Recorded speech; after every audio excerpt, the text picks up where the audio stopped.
Hello friends, आप सभी का हमारे यूट्यूब चैनल ग्रांड ग्रामर पर मैं स्वागत करता हूं दोस्तों।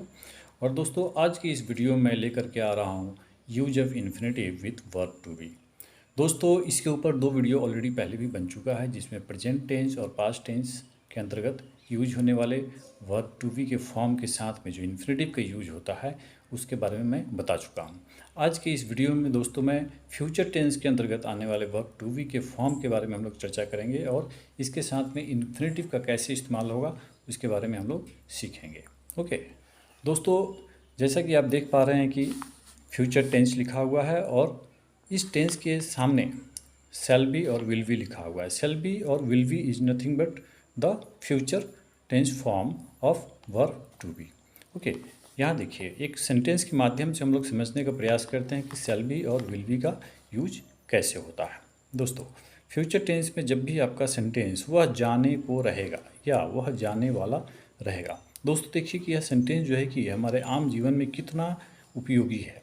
काफ़ी यूज़फुल सेंटेंस है और इस प्रकार के सेंटेंसों का, वाक्यों का जो है कि हमारे जीवन में काफ़ी इस्तेमाल होता है। लेकिन हम लोग को सही सही इसका नियम जानना होगा कि इसका ट्रांसलेशन जो है कि हिंदी से अंग्रेजी में कैसे किया जाता है। ओके, वह जाने को रहेगा या वह जाने वाला रहेगा, इसका ट्रांसलेशन बन रहा है he will be to go. यहाँ पे ही आपका सब्जेक्ट है, विल बी जो है यहाँ फ्यूचर टेंस के अंतर्गत आने वाला वर्ब टू बी का फॉर्म है और टू गो यहाँ पर इन्फिनेटिव है दोस्तों। और ट्रांसलेशन आपका क्या बन रहा है, he will be to go, वह जाने को रहेगा या वह जाने वाला रहेगा। दोस्तों, अगला सेंटेंस लेते हैं, तुम पटना जाने को रहोगे या तुम पटना जाने वाले रहोगे। इस सेंटेंस में जो है कि ट्रांसलेशन को देखते हैं। इसका ट्रांसलेशन बन रहा है you will be to go to Patna. यहाँ पे देखिए, टू गो यहाँ पे आपका इन्फिनेटिव है, टू पटना जो है यहाँ इस सेंटेंस का ऑब्जेक्ट है, यू यहाँ सब्जेक्ट है आपका, विल बी जैसा कि मैं आपको बताया था कि आपका वर्ब टू बी का फॉर्म है फ्यूचर टेंस के अंतर्गत। ओके, और टू गो इन्फिनेटिव है, टू पटना यहाँ पे ऑब्जेक्ट है, you will be to go to Patna. बहुत ही सिंपल है दोस्तों, जस्ट थोड़ा सा दिमाग लगाने की ज़रूरत है, थोड़ा ध्यान से इसको देखना और समझने की ज़रूरत है। अगला सेंटेंस है हमारा, वह नहीं जाने को रहेगा। दोस्तों यहाँ देखिए, यह सेंटेंस आपका जो है कि नकारात्मक सेंटेंस है, मतलब नेगेटिव सेंटेंस। ओके, इस कंडीशन में जो है कि हमें करना क्या होगा, इस कंडीशन में जैसा कि आप ऊपर वाला सेंटेंस आप बना रहे थे, you will be to go to Patna, यहाँ पे हमको करना है विल और बी के बीच में नोट को लगाना है, तब जाके आपका सेंटेंस जो है कि नेगेटिव हो जाएगा। क्या करना है, he will not be to go, he will not be to go, वह नहीं जाने को रहेगा या वह नहीं जाने वाला रहेगा। ओके, अगला सेंटेंस देखते हैं, तुम पटना नहीं जाने को रहोगे। इसका ट्रांसलेशन देखिए, you will not be to go to Patna, तुम पटना नहीं जाने को रहोगे या नहीं जाने वाले रहोगे। दोनों ही कंडीशन में जो है कि आपका ट्रांसलेशन यही बनेगा, you will not be to go to Patna. Okay, आपका अगला सेंटेंस है, क्या वह जाने को रहेगा। दोस्तों, यह सेंटेंस आपका प्रश्नवाचक है। देखिए, वाक्य की शुरुआत में क्या शब्द लगा हुआ है जो इस वाक्य को प्रश्नवाचक बना रहा है। जब भी ऐसा प्रश्नवाचक वाक्य आपके सामने में रहेगा जिसके शुरुआत में क्या लगा हुआ हो, उस कंडीशन में हम क्या करते हैं, हेल्पिंग वर्ब को पहले लिखते हैं। इंग्लिश ट्रांसलेशन करते समय हम क्या करते हैं, हेल्पिंग वर्ब को सामने लिखते हैं, शुरुआत में लिखते हैं। हमने यहाँ क्या किया, will he be to go, क्या वह जाने को रहेगा। आइए अगला सेंटेंस देखते हैं। आपका अगला सेंटेंस है, क्या तुम पटना जाने को रहोगे। यह सेंटेंस भी आपका जो है कि उसी प्रकार का है, प्रश्नवाचक है। हमने क्या बनाया है, will you be to go to Patna, क्या आप पटना जाने को रहोगे या पटना जाने वाले रहेंगे। समझे, सिर्फ आप इसके फॉर्मेट को देखिए और किस फॉर्मेट में इसका ट्रांसलेशन किया जाए, इसी फॉर्मेट में जितने भी इस प्रकार के सेंटेंस हो गए उनका ट्रांसलेशन हिंदी से अंग्रेजी में किया जाता है। कोई अलग से नियम नहीं होता अलग अलग वाक्यों के लिए। फॉर्मेट को समझिए, कॉन्सेप्ट को समझिए। ओके, आपका अगला वाक्य है, क्या वह नहीं जाने को रहेगा। दोस्तों देखिए, यहाँ पे प्रश्नवाचक के साथ साथ यह नेगेटिव भी है, नकारात्मक भी है।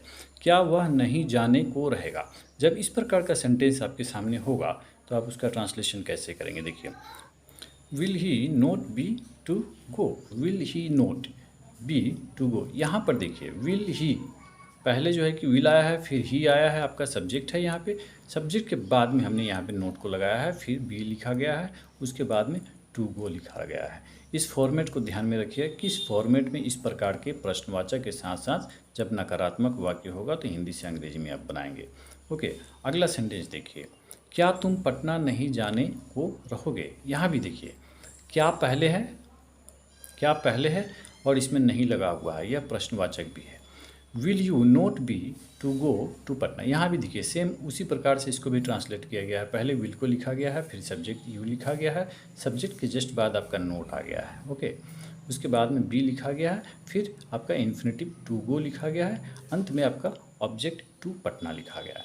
दोस्तों बहुत ही सिंपल है, सिर्फ फॉर्मेट को ध्यान से देखने की आपको ज़रूरत है और दिमाग में बिठा कर रखने की ज़रूरत है। आइए आगे बढ़ते हैं। वह कब जाने को रहेगा। यहाँ देखिए, यहाँ पे यह भी सेंटेंस जो है कि आपका प्रश्नवाचक है, लेकिन क्या शुरू में नहीं लगा हुआ है। यहाँ पे कब जैसा प्रश्नवाचक शब्द का प्रयोग किया गया है।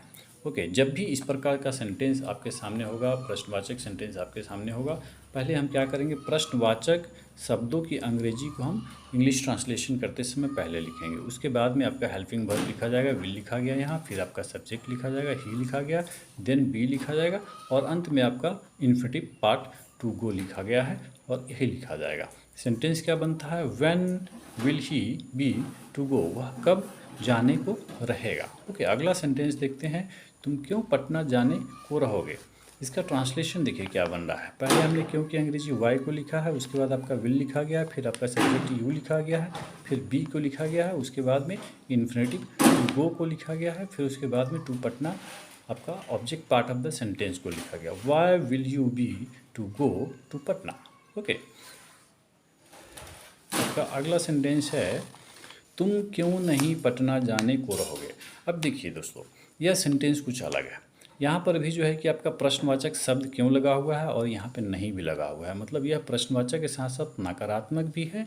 जब इस कैटेगरी का जो है कि नेगेटिव सेंटेंस होगा तब कैसे बनेगा। पहले हमने वाई को लिखा, जैसा कि आपको पहले बताया था कि प्रश्नवाचक शब्दों की अंग्रेजी को पहले लिखा जाएगा, इसके बाद विल लिखा गया, हेल्पिंग वर्ब है आपका, उसके बाद सब्जेक्ट लिखा गया, सब्जेक्ट के बाद में हमने नोट लगाया है, बाद में बी लिखा गया है, फिर आपका इन्फिनेटिव टू गो लिखा गया है, फिर टू पटना आपका object part of the sentence को लिखा गया है।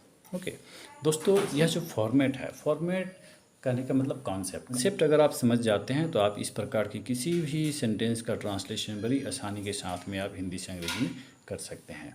सबसे अंत में देखिए, यहाँ पे कॉन्सेप्ट को मैंने क्लियरली आप लोगों के लिए बनाया है और यहाँ लिखा हुआ है। पहले वाले कॉन्सेप्ट में देखिए, जब 1 नंबर और 2 नंबर का जो सेंटेंस आपने बनाया था और उसका ट्रांसलेशन किया था, उसके लिए जो है कि क्या कॉन्सेप्ट है, subject plus shall be will be plus infinitive. Okay, second subject plus shall be will be plus not plus be plus infinitive. Third है शैल बी और will be plus subject plus be plus infinitive. अंत में 2 concept और लिखा हुआ है, when, why, how, what and where.